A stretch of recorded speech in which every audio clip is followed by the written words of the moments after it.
The British sit down with the French and they work out a deal called Sykes-Picot. Sykes is the Brit, Picot is the French guy.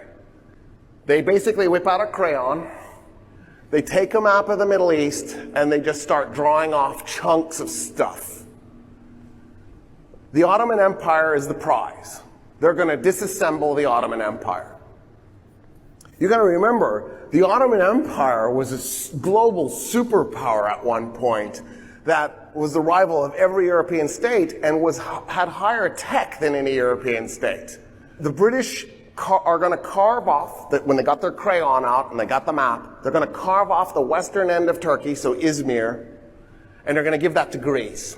They then take Palestine and what is today Jordan, and they draw that off, and that's going to go to the British.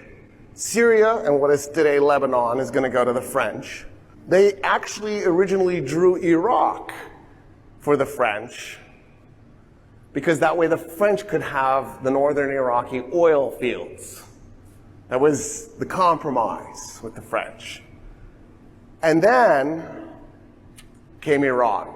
Now, Iran was not part of the Ottoman Empire. It was a separate independent state, but the British wanted to do Iran also. So they drew a line through the middle of Iran and split it into North Iran and South Iran. And the British were going to take South Iran and the Russians were going to take North Iran. And the British know that the Russians are willing to do this because it's something that's already happened where the British got the Russians to help them. Back to World War I. So the British think, yeah, we've got the Russians. They'll just come on in on our side. They'll take the northern half of Iran. They're interested in it. We'll take the southern half. That's where the oil is. The Russians probably don't know. And it'll be perfect. Only it isn't. Because the British weren't counting on something. And that was that Germany would defeat Russia.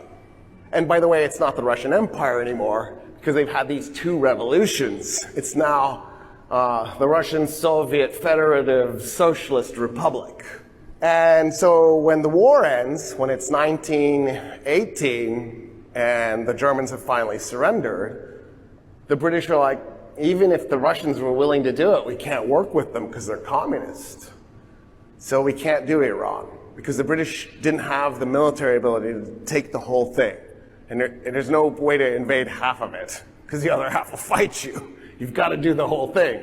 So the Brits go, oh, oops, sorry, France, I guess you're not getting Iraq. That's ours. We need that oil. And they switch